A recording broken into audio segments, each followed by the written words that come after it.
Greetings, everyone. Welcome to our exclusive Global Leading Voices webinar campaign. We are delighted to have you join us here today. Please be informed that if you have any questions during the presentation, you may type them into the question box in your control panel. The presenter will answer your questions at the end of the presentation accordingly. Now, without further ado, we will turn the time over to our presenter, who will begin shortly. Well, hello everyone. My name is David Barrett. I am the president of an organization called Solutions Network. Welcome to our webinar. This is going to be a great hour. I promise you, we're going to talk about that transition, that movement from the role of a good project manager to the role of a great leader. I guess the question of the day is, so what does it mean to be a leader, and how do I get there? I want you to think as we go in and think as we're leaving about your journey from the role of a project manager to the role of a leader. So let me begin with a quick overview of me. I am a Canadian. I'm from the Toronto, Ontario area.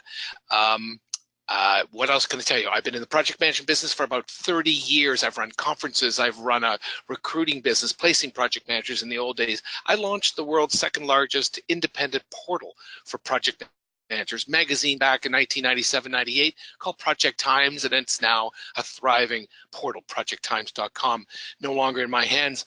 I'm a professional speaker these days, and I run project management education in across the country in Canada, 9 universities. So that's my core today is professional speaking, producing content, and helping in the educational role as a program director for all these universities and guide them in the project management education area. When I talk about content, I blog every week. I'd love you to subscribe to me. I'm at davidbarrett.ca, and I get a couple thousand subscribers, and then I have 6,000 or 7,000 LinkedIn people, so I make sure that all my content is on LinkedIn as well. It's emailed to people. So I write once a week on project leadership, project management stuff. I've published 4.5, almost 5 books, and I do a lot of podcasting. I interview cool people, cool leaders, and so that we can all learn. And that's my raison d'etre is to help project managers learn, and especially today, helping project managers understand where they could be versus where they are tomorrow. You know, back in, gosh, it could have been 2013 or 14, but it's a wonderful quote from Forbes.com in 2013. Companies are facing a major leadership crisis. More than 10,000 baby boomers are retiring every day, and when talented senior leaders head for the door, they're taking decades of valuable experience with them. A recent survey predicted a 30% drop in the number of appropriately aged managers available for leadership roles between 2009 and 15. And to make matters worse, professionals considered emerging leaders are accounting now for only 8 to 10% of the current talent pool. Folks, there's a problem out there.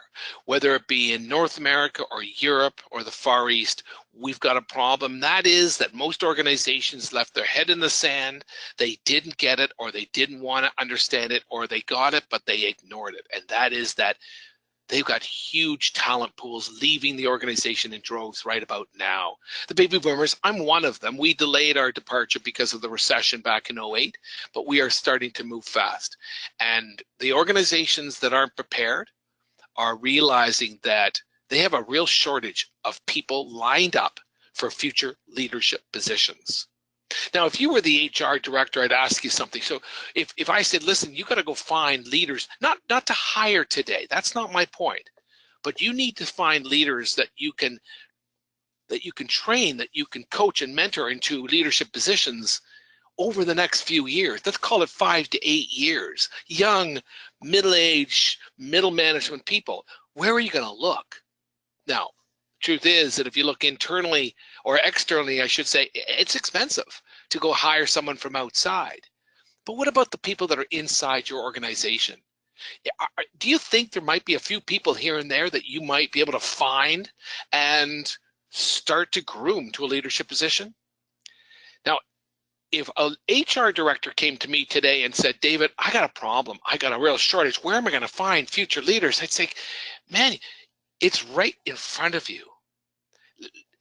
Where? Well, Let's leave the where for a moment, but what would it be like if I could hand you people that understood risk, that knew how to manage a schedule, that knew how to incent people and manage people, that knew what change management was all about, that understood what a good schedule, and really kind of bottom line, knew how to get work done, but really understood how to work with teams of people. Wouldn't that be a big chunk of the pie of the work of the challenge? And honestly, the HR people would say absolutely.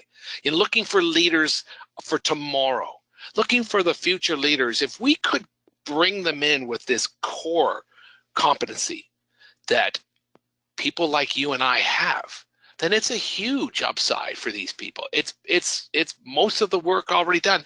Ladies and gentlemen, I'm here to tell you that project managers make great leaders.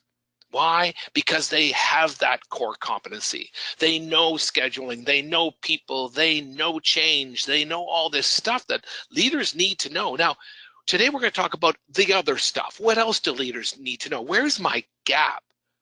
But you need to understand, and what I want you to hear today is that if you are looking to your future and you're wondering where you're going to go, I'm telling you that potentially you could make a great leader. Now, it isn't just a leader outside the project management business. I'm talking about maybe project management leaders. Maybe you are a future director of the PMO within a large organization. But that's senior leadership. Thank you very much. I'm not just talking about the C-suite, the chief executive officer, the chief operations officer, but I'm talking about senior leaders in a senior management position in our organizations. My number one and number two, my two signals of the day, my two big announcements is, folks, you can do this, and let me show you how. And that's what today is all about, that journey from where we are today and where we are to where we want to be tomorrow. Now, I don't know how many of you are PMI members. I'm a member. I have been since 1997 for the Project Management Institute. Chapters around the world, very strong. Large, I think they have 700,000 members right now, and about 800,000 PMPs are professional project managers with the designation PMP. The truth is, in the old days, project manager, or the PMI, used to say, you're a project manager for life. Well, that's not so true anymore, and they get that. They've created this talent triangle that says, listen, if you want to continue to be a PMP and hold on to your certification, you need to be training and growing in other areas other than project management, like leadership, like strategy, and it's not just the technical stuff. So the PMI gets it, and it's kind of like these days, and I tell this to all my audience. As a professional speaker, I speak to hundreds of audiences over the years, and a lot about this career stuff. And what I like to say is, folks, you have permission to leave us. Go. Become something beyond, because in fact, project management is a core competency. You don't have to be a professional project manager all your life. Having said that, we love professional project managers. You are so important to the cause. That we get. But if you look to your future 3, 5, 10 years out, I want you to start thinking today, if you haven't already, about leadership positions, taking what you know, taking what you are, and leveraging it into a leadership position within your organization or potentially outside. Okay, so we're going to have a little bit of fun. And we can't spend a lot of time. By the way, this webinar is a chunk of a one-day course I do called From a Good Project Manager to a Great Leader. And I do this for PMI chapters. I do this for organizations around the world. And so it's very interactive, and there's lots of breakouts. And this is one, but maybe we can try using the chat box. So you have a chat box in front of you, and I'm wondering if you might just quickly type, and we've only got about maybe half a minute for this. What do you think the difference between leadership and management and leadership is? And just doing a couple of quick words. What do you think the difference is between management and leadership? Let's see if we can get a few of you to pop in and join the conversation. Makes this a little bit more interactive and a little bit more fun if we can get your input. Again, what is the difference between management and leadership? Put your fingers to the keyboard and let's see what we get. Anyone going to join me there? You folks are alive and kicking. Wow, great to have you. Dave is cutting quite frequently out. Is this a general? Leaders encourage people, absolutely. Leaders motivate, managers dictate. Well, yeah, it's kind of like the managers are told what to do and get it done. And leaders sort of think about what's going to do. So they have that larger view of the world.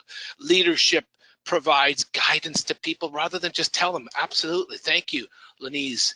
Management is less hands than leadership, less hands-on. Absolutely. Leadership to me trenches with you. Leadership is more leading with change. Absolutely. So I think we're getting the message here. Managers do day-to-day tasks. Yep. I think leadership is based on how you become much more as a role model. People are looking up to leaders much more than they are managers. So we're getting the feeling here that managers are a little bit more in the trenches. Leaders, I can see the words direction, inspire, encouraging people. I gotta say that managers and leaders both have to encourage and motivate people, don't they? It's the art of motivating. And so instead of just telling people what to do, it's kind of like I'm hearing you say, well, they're motivating people in what they want to have done. So absolutely, the difference is quite clear. I think we've got it, and I think we're hearing this management is more in the trenches, more let's get it done, and leaders are kind of thinking about what's got to be done, and they're thinking a little bit large on a broader scale. So thank you for that, and that's awesome. So next question, I'm going to go back to the box now that I see it. This question is, so what are some of the key leadership attributes? So there's the difference. Let's make that transition now from management to leaders. We are now a leader. What are some of the key attributes you like to see in a leader? And we can pass on the word motivational. I like it, but I always seeing you type in good listener. Thank you. Patience. Trust, setting examples. I love it. These are all really good. They don't say the word I. Mainly leadership attributes are motivational. Yep. Leaders care. They're genuine. They have vision. I love that. They have vision and integrity. They have humility. They inspire, and they are inspiring. That was really wonderful. Thank you. Inspiring, transparent, open-minded. Man, these are great lists. They listen well. They have enormous experience. So it's not just attributes, it's experience. And it's what we know, it's knowledge, isn't it? Absolutely. There's the vision again, encouraging growth. So thank you. And these are fabulous. So I want you to think about these things that I've called out and that you've typed, listening and experience. And I'm going to give you a little bit of an exercise. As I say, not all webinars are just sit and listen. So here's my list, and it's for what it's worth. I think I've probably got most of these that you've mentioned. Good listening, presenting skills. Do you think that's an important part of being a great leader? Getting that message out, persuading and selling, and whatever a leader has to do. A strategic thinker. Delegation is really important. Calm in the heat. Charismatic, creative, empathetic, persuasive, intuitive, really important. Motivational, smart, perceptive. I think the sense of humor, and I do a lot of presenting to the American audiences, so I put that OR for them. A little bit of sense of humor myself sometimes. Subject matter expert, visionary, all critical. Keep this list in mind. Keep this list in mind. So my exercise today says, so where do you stand on these types of on these attributes? And I'm going to get to that in a moment, but when I look at that list, when I think about, and I advise people, I talk to young people or middle management or even old people about their future. See, you know what, and they say, what are the top 5, David? Well, nothing's cast in stone. It's never black and white. But if I had to tell you my 5, first of all, you got to know your stuff. No leader is going to be able to walk into an environment without having the credentials. And that's not just letters on paper. That is not just a degree. I don't care about your degree. You just got to know the business. And some of the great leaders have never been formally educated, never went on to university or college. Some of the great leaders have grown up in the business. Started a great friend of mine who's just retired as a CEO and president CEO of John Hancock and Manulife, which is a Canadian American two companies in the insurance business, huge business. I mean, he started in the mailroom, and some of the great leaders started at the bottom. They know the business, and secondly, they know the industry. So they're always studying what's going on. They know their competitors really well. They know what's going on with the product. They can see to the future. They know if Bitcoin is going to be an issue in their business or not now. So they really know the business. They get respect from that as well. Secondly, they're great decision makers. I think this is critical, ladies and gentlemen. I think it's critical that great leaders know how to make decisions well. And I'm not just talking from the gut, they just door number one or door number two. It's not what I'm talking about. I'm talking about people that apply the art and science of decision making. I can't do it all in the hour or the 45 minutes given, but I'm talking about people that take care to make sure that they make their decisions well. We can hit on that really briefly in a moment. They know how to deal with people at all levels of all types. They know how to deal with customers, new and old. They know how to put out fires with people. They know how to get in the middle of arguments. They know how to really motivate their people. They know how to deal one-on-one with people. They show empathy. There's just so much going on with that line. They know how to deal with people. If you are not a people person, boy, that leadership piece is very, very difficult. Great leaders are great people. That's a funny line, isn't it? People. They're great communicators, absolutely. I will give you that there are great leaders out there that don't have to be great communicators. They've got great communicators on their team. Sometimes you can delegate where your weaknesses are. Okay, I get that. But generally speaking, great leaders are great communicators, and I encourage, and we'll talk about that in a moment in more detail, and they think and act strategically. I'm going to pull these pieces, a few of these out for us in the next half hour, but to me, these are the key elements of great leadership. And so when we go back to you as a project manager thinking, well, I've got all this project management core competency, knowledge of my business and industry, you got that. Like as a project manager in your business, you wouldn't be successful if you didn't know your business, if you didn't know the industry you were working on. But some of this other stuff is not so apparent, and you've got some great qualities, but here comes the transition. Here comes the gap. I want you to think about this gap for a moment. A couple of heads up. This is not easy. If you want to become a leader, please don't think of this 1 hour webinar or maybe join me in a one-day workshop someday down the road and think this is the answer. It's going to be easy. It's not. It is a very difficult thing. And here Forbes has given the bricklayer to the architect. You can think about that person who's been pulled out of the trenches, from the coder, the software developer, to the director, the manager of a team, to a leader in the area. It is not easy. For so many of us, I'm sure you'll agree, we like doing what we do. We like putting up the wallboard. We love the coding. We love the technical work. But if we have this piece to us, if we want to become leaders, this is the toughest part. We have to be able to pull out of those weeds, take our fingers off the keyboard, put down the hammer, and start guiding and mentoring, coaching other people to do that kind of work and look to the broader picture. It is not an easy step to move from management to leadership. And once again, and one other little heads up, it is not 101. I mean, it's not all leaders are the same. We are very, very different. One size will never fit all. A leader in the technical audience or in a technical industry, it will not be the same as a leader in the auto industry or in a retail industry. It's a whole different ballgame. There are leaders that are just fabulous at leading organizations that are running smoothly. But boy, when the bump hits the road, when the road gets a bump in it, they don't do well. Not all leaders are the same. There are leaders that we hire that we love because they got us out of a lot of trouble. They were hitters. They were cowboys, and they came in with guns blaring. Well, that's not what we want in all cases, but quite frankly, in some cases, maybe that's what we're looking for. So that's just a little heads up. So when you look back at that list, let's pull that up again. I want you to think about your strengths and your weaknesses. This is important because we're going to talk about my secret sauce in a moment, the real secret to this journey.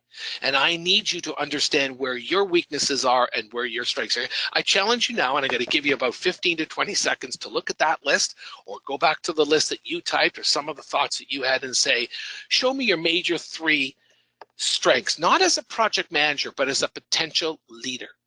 Using any, are you creative? I think that could be important. Is that one of your strengths? Are you motivational? Do people say you are very motivational? Give yourself a 5 if you really are strong. You've got a subject matter expert. I think we would all probably have that as a given. Are you a great presenter? Are you a great communicator? Give yourself a 3 or 4 or 5. But as well, I'd like you to identify your weaknesses, your 1s and 2s. So maybe you take this list and you go right through and you list off your strengths, but you list off your weaknesses. Because as we start this journey, and when I get to the secret, then we really do need to know, and you probably know where we're going, but you need to know your strengths and your weaknesses, okay? You really have to understand what you are, who you are. You see, folks, the journey is going to ask us 3 questions. Where are you today? Where do you want to be tomorrow? And how are you going to get there? You know what's coming. You know what the secret sauce is, okay? So what does people smart, what is that? Don't know that. So there you go. I'm going to pass on. I just sort of trying to move on there. Let me click here. Okay. So let me pick away at a few of these ideas, because I've thrown my top 5 out. Okay, so let's start with what this is actually the title, not the title, but this is the topic of my next book. Should be out. It looks like our release is the first week of May. It's called The 7 Elements of Strategy Execution. I think about project managers and I think about what we do for a living. We execute work. We execute projects. We execute to the plan. You know what? Strategy, strategic plans, just project management on steroids, quite frankly. They're just big, huge projects. And quite frankly, they're tougher, but the bigger picture, sure. But they're very seldom executed properly. And I think project managers make great strategy execution professionals. But what do I think about when I talk about thinking strategically? And the answer is, we need to, as leaders are able to take time almost daily, weekly, monthly, whatever the number is, to put down the pen and paper and say, okay, where are we going to be tomorrow? Strategy, strategic management or strategic planning is all about the future, but it's also about today. And that third piece is, how are we going to get there? Great leaders think this way. They always are saying, if I want to be in point B, where am I today and where's the gap? How am I going to fill the gap? How are we going to get there? That is called strategic thinking.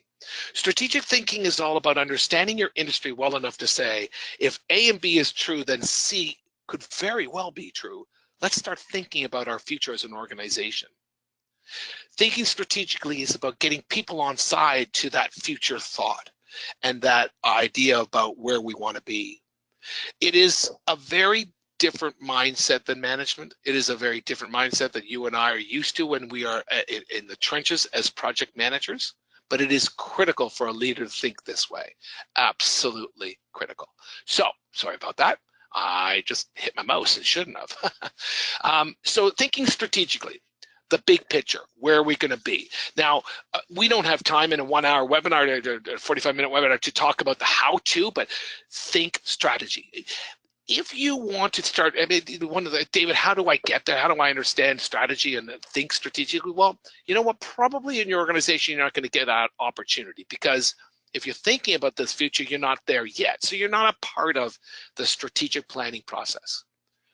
Folks, where can you be a part of the strategic planning process out there? The answers?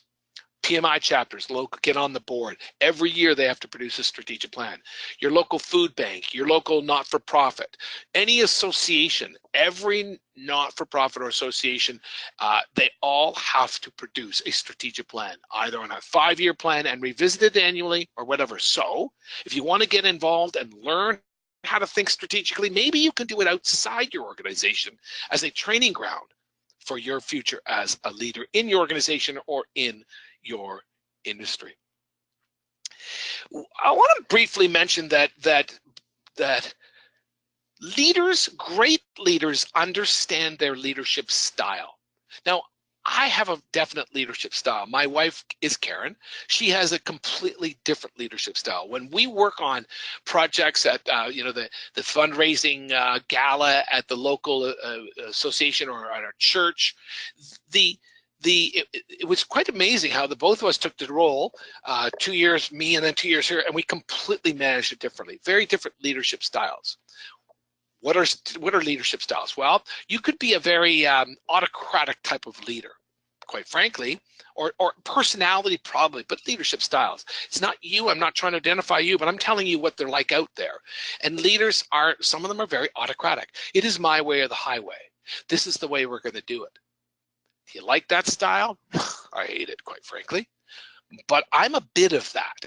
And that's probably not a good thing for me. I don't lead a very large organization of people because I'm quite bullheaded about some of the stuff. When I get an idea and a plan, I just go. So there are leaders out there. That is a definite leadership style. It's great for getting things done. It's great for companies or organizations in a crisis. It's very bad for morale in many cases, and for that, for the learning and the mentoring and the coaching environment is terrible. But there are people, leaders, styles that are very democratic. So they're very, they're much gentler. They get people involved. It's never their way in the highway. They get advisory boards, boards of directors. They listen well, and they go to consensus. And that's a very different leadership style. And then there's the laissez-faire, which kind of if things are running well, let's just go out and do it. I don't really care. I don't need to be involved. And it's so different than the autocratic. Here's my point, folks. Great leaders know their style. Great leaders, strong leaders, understand the type of leader they are. And that is important as you work with your people. It is important for your people to know the type of leader you are. It is important for leaders to be able to leverage that leadership, but as their style, but as well to care for it. In other words, careful.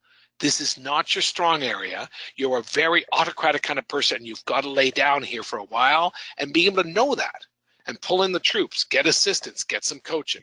Leaders know themselves very well, and maybe that's the best point.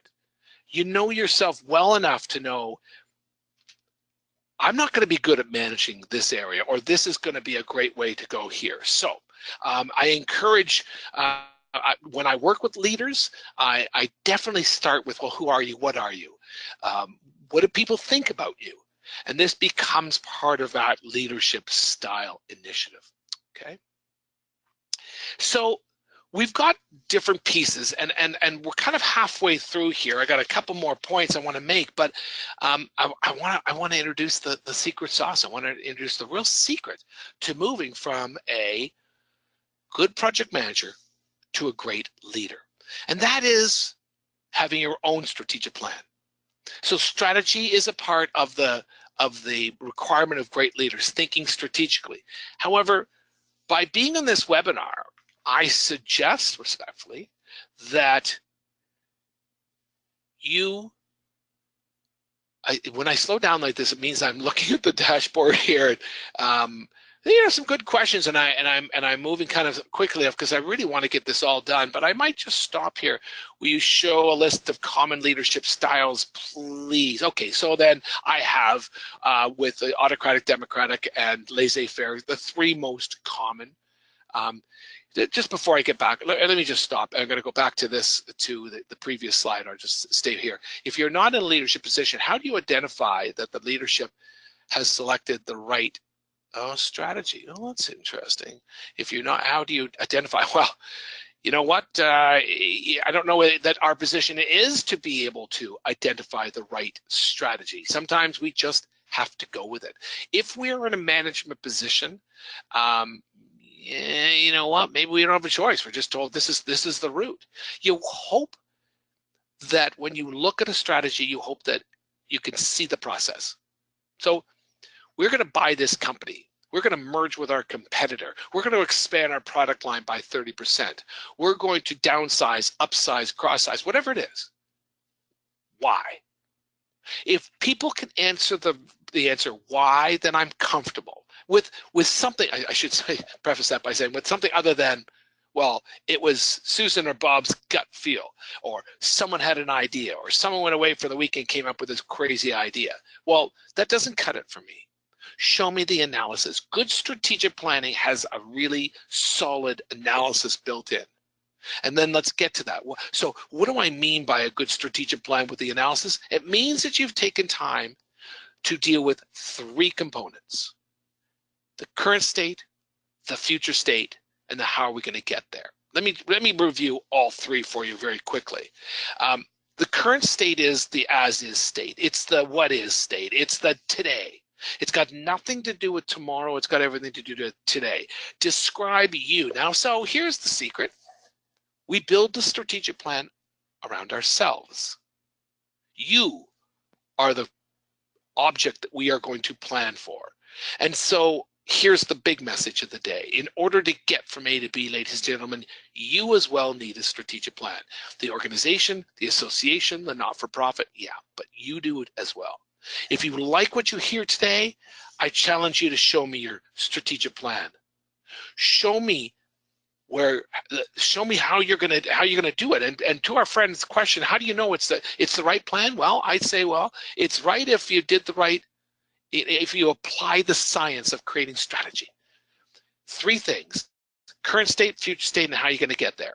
So to you, and we come back to you, what's the current state? Tell me all about you. Well, here, and we've already kind of started earlier, didn't we? Here are my strengths and here are my weaknesses. Here are the things I'm good at. Here's what I know. But you can extend that to the current state for you as a professional by telling me, well, who do you know? Where are your major contacts? Where's your experience in other industries or in this industry? That's current state stuff. It's describing you. It's kind of like in the current state for a professional, for a strategic plan for an organization, you'd ask about the industry, you'd ask about the competitors, you'd ask about the product line. What are you building? Well, that's you. What do you do? What do you do? What do you do well? What do you not do well? What do you do that you're uncomfortable with? All about you today. We cannot build the plan for our leadership position tomorrow without understanding what is today. What is the current state? I encourage you to listen to podcasts, to read about strategic planning 101 or 201, 301, and understand how this all works, because you can apply it so well to your career. Start today to build your professional strategic plan. Okay, we've got piece number one, which is the current state. All about you, the professional. Who you know, what you're like, your major attributes, what you don't know, who you don't know, what attributes that are typical to a good leader that you don't have. Great. Forget the bad news. Let's just start with everything there. Number two, where do you want to be? So back to you. Well, where do you want to be in 3, 5, 10 years? The most important element of a strategic plan is there is a pin in it that has a date on it. You have to have a date. It could be 3 years from now. It doesn't have to be February the 7th, 20, whatever 3 years plus 18 is, 21. It can simply be a year, a time frame. In 5 years, I want it, but you just can't say my future state is X and not have a time frame. I have multiple strategic plans. I have a plan for me professionally. My wife Karen and I have our own personal strategic plan. It is also known as a life plan. And phase one does go out about a year because we're in transition with a move and other stuff going on in our lives. It's exciting. But then there's the 5 and the 15-year plan. You get to my age, you start thinking about the 15-year plan. And when you're that old, who are you going to be with? What are you doing? What are your hobbies? Are you active? Where are you living? Blah, blah, blah. So you can have multiple versions. But you have that future state. And if I were coaching you, I'd say, talk to me about the future state. Maybe somebody say, I don't know. Well, I think you do know. You're here in this webinar and this title's caught your attention. You want to be a leader. You want a more senior position. I get that. So let's describe it. What industry would you like to be in? Current company or elsewhere? Good information. How far are we going? Good information. What kind of leadership? Really senior? Do you quest for that C-suite, that chief operating officer or chief something officer position, or are you happy with it as a senior manager, senior director, director of? And so let's define. Maybe let's look at other people in that position. Tell me about them. And this is all about the future state. Where are you? If finance is an issue, what kind of salary are you making at the time? And the list goes on about the future state. And third, how are you going to get there? Now, as project managers, we're good at this piece. We know the object, we know where we are, and so let's start putting the pieces in place. Your professional strategic plan might include, I'm taking these kinds of courses. I'm going to hire a professional coach. I need a mentor. I want to meet the following key people in my life or in my industry or in my organization. I want to fix my LinkedIn profile. You know, whatever it is, let's start putting the pieces in place. You can't do it properly unless you have the current state defined and the future state. Okay? So, I hope I'm on track. Yes, sorry. Abu Bakr. Yes, I've been chatting away on this one slide. I'm not a big one on text. I just talk. I'm hoping that I inspire you to think about what I'm talking about. I hope you're taking notes, but I don't have a lot of slides. I'm sorry, with a bunch of text. Hope that's all right. I hope that's all right. So your professional strategic plan is the key element to you and your future. I tell people, young and old, if you don't have a plan, you're not going anywhere. Bottom line. Folks, finally, I want to talk about communication, because we talked about those 5 elements, and one of them was that good leaders, great leaders, are great communicators. And there's no doubt about it. Great leaders know how to get a message across to people. And by that, I mean they are either influencing a decision, they may be selling something, they may be announcing something, they might be just meeting one-on-one with someone, a customer, an employee. Good communicators, that's what great leaders are. They know how to communicate. So I'm going to give you 3 or 4, 5 really quick hits on how to be a great communicator. But I'm talking about, just right up front, I'm talking about speaking, presenting, speaking to an audience. Not everyone like me are comfortable with it. I'm a professional speaker. That's what I do for a living. So I love speaking in front of a large audience, but most people don't. I'm talking about writing skills. I'm talking about listening skills. All of these are communication pieces. I'm talking about running good meetings. I'm talking about a telephone conversation, under creating webinars. All these communication pieces. Quick hits, okay? We don't have a lot of time, so we're going to go quickly. Number 1, this is a science. You don't wing it. Great communicators stop before they speak, before they write, before they do any of this, and they say, what is my audience? What are they thinking? What do I need to know about this audience in order to get this message across? I've got this telephone going on there. So the audience, you need to get your head into the audience before you deliver. And as a professional speaker, that's what I do. I think about this audience. What are their hurts? What's bugging them? What are their needs? That's how you communicate. A quick story. I blog every week. Every Wednesday, 2 p.m. Eastern Standard Time. I'm out of the Toronto area for the folks that have just joined us, and Toronto, Canada. So I blog. I write about 400 or 500 words every week, and I have been doing so for 5 years. And you can find my blog at davidbarrett.ca, and you can subscribe at just a first name and email, and join me. And I'll send you an email every week. And once I blogged on this idea of getting into the head of your audience, and about 10 minutes after 2 p.m. that day, I got a message from a complete stranger who says, I've been following you. I read it, but this one hit. I was on my way up in an elevator to a meeting with a very important employee, a critical meeting, and it wasn't going to be good news. And I wasn't so sure about how it was going to go. And it was a difficult discussion. And you and I have all had difficult discussions. I read your blog. I came out of the elevator. I turned right back around. I went downstairs. I walked around the building once. I went back in the elevator. I got back into the meeting. I apologized for being 5 minutes late. The whole meeting took a completely different turn because I listened to you saying, get your head into the audience. I put myself in this person's shoes and I said, why is she so nervous? What is going on in her head? What is scary? What do I know? And boy, it made a big difference. Put your yourself in the shoes of an audience. It is a science. You have to stop the car at the beginning.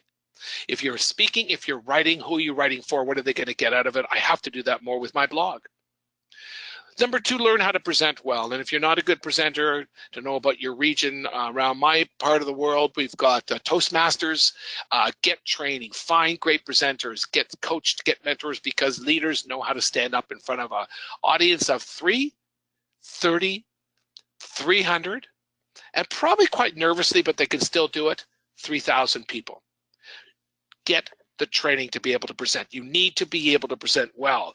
I have a one-day workshop on presenting and communication skills. It's great, but I can't do it now. Listen well is number 3. Listen to people.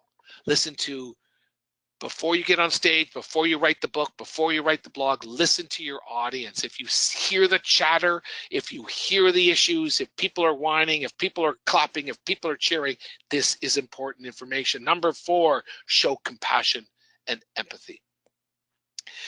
That is important when you are communicating, because to this person who skipped the meeting, went down to the elevator, came back up, that compassion and empathy really rode well with that meeting. So it was important to her that that she really understood this person, and she realized there was just a lot of fear.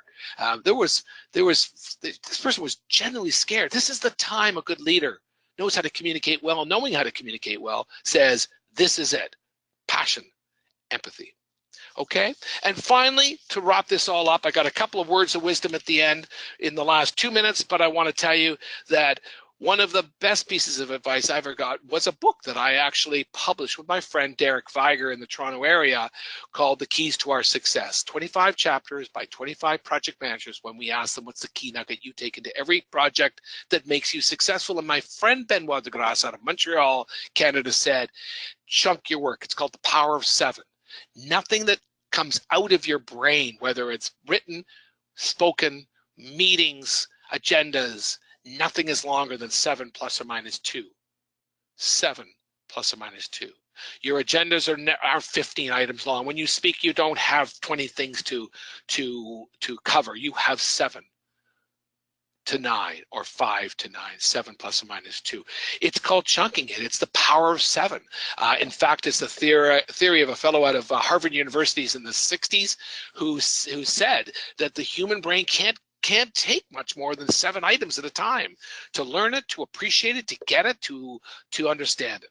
Chunk it. 7 plus or minus 2. Just quick hits on great communication skills. So folks, we're almost wrapping up. I've got about 1 minute. Some quick hits. How do you get there? How do you get from project management leadership? Well, I've given you the idea. First of all, I think that key element is that strategic plan. Please start building yours today. And while you're at it, knock all your responsibilities out of the park, day in, day out. Help your boss succeed. I know that's ugly for some of you, but boy, when they succeed, you succeed, everyone looks good. It's a great environment to be around. Seize any kind of leadership opportunity you can. And if you can't get it today in your organization, go to your local PMI chapter. Go to your local not-for-profit. Volunteer.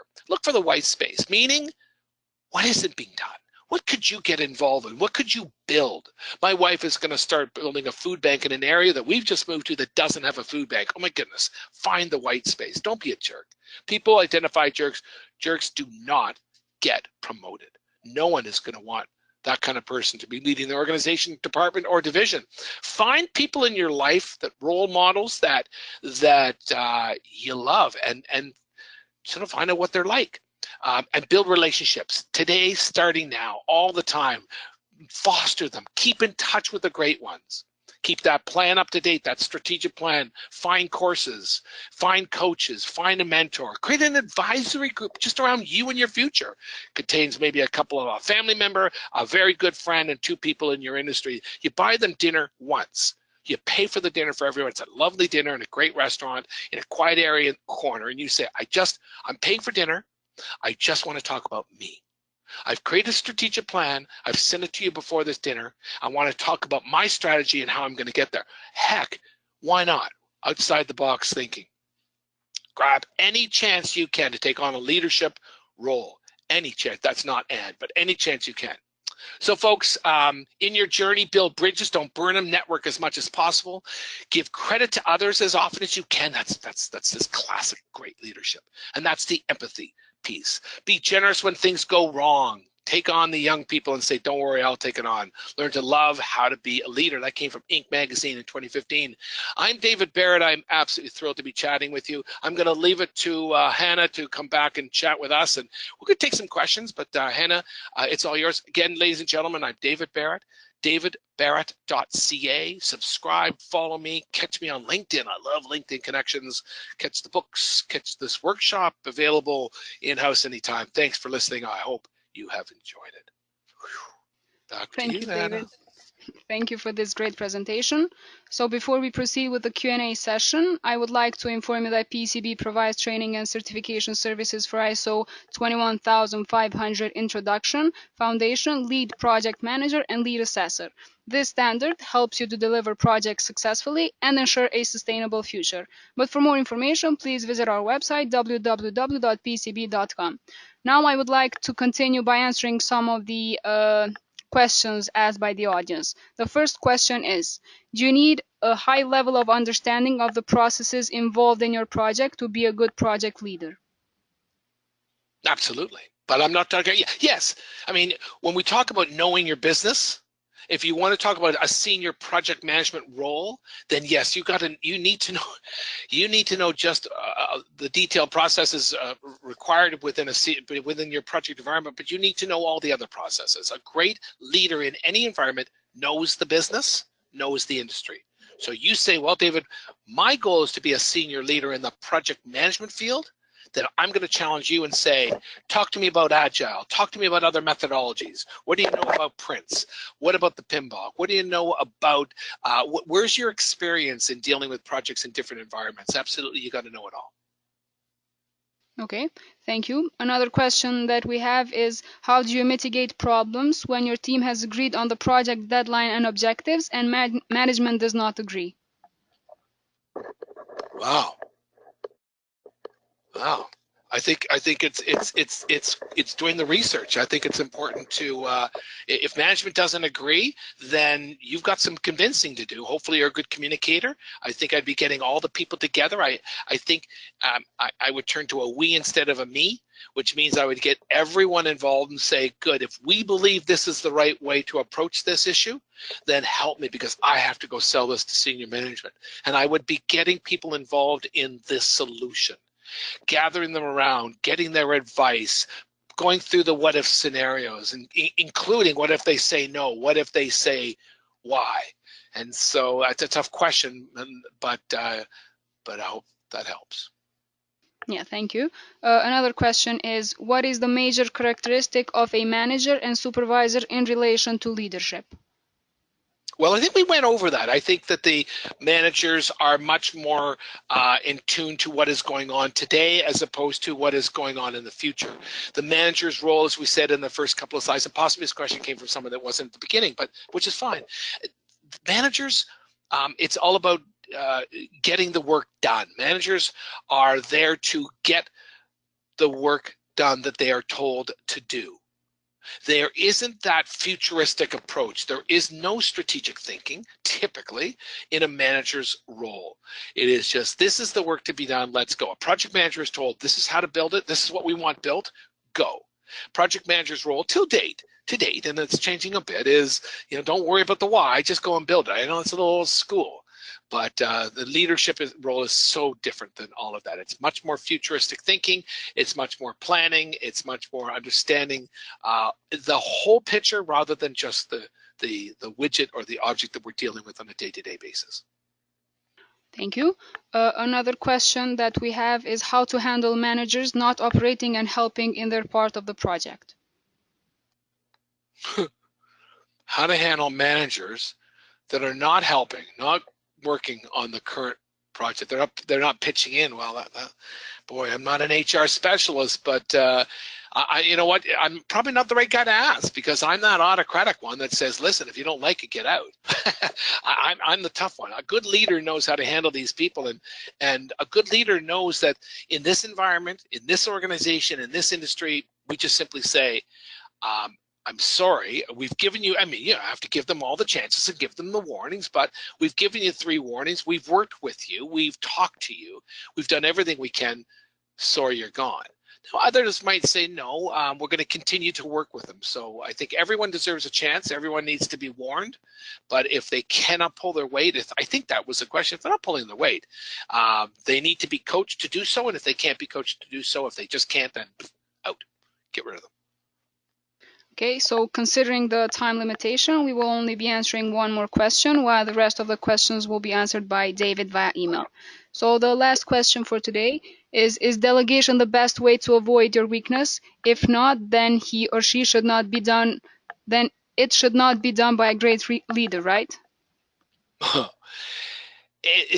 So you've got a weakness.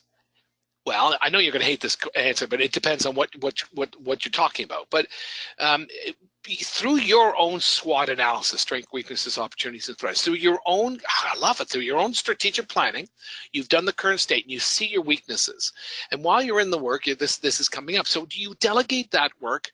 Well, the truth is, it depends. If this is something that people aren't going to appreciate being delegated to, then you can't.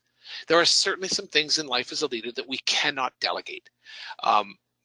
You know what? If it's a message from the senior management team and somebody from the senior management team who's really good on their feet reads it, that's good delegation.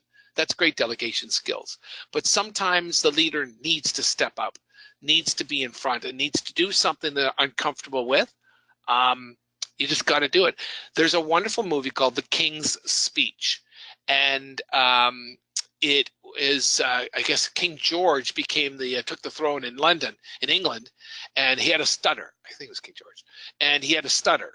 And truthfully, he didn't want to be the king, and his brother abdicated, so he got it. And the truth is, some things you can delegate. He had to make this speech. It was the war time, and he had to talk to the nation. In fact, more than just the UK, and so. He got a coach to help him. He had a real weakness, but he had to do it himself. So sometimes you just can't delegate, I would say. Sometimes you've got to get that training, find a coach. The King's Speech, he went and found a coach, a commoner in the streets of London to help him with his stuttering. It was a really great movie. Yeah, it depends. Okay, so thank you once again for this presentation, David. It was a pleasure having you as a presenter. I would also like to thank all the attendees for joining us today. Please be reminded that this webinar will be recorded and posted in our YouTube channel and also in our SlideShare account. So thank you once again, and we wish you a wonderful day.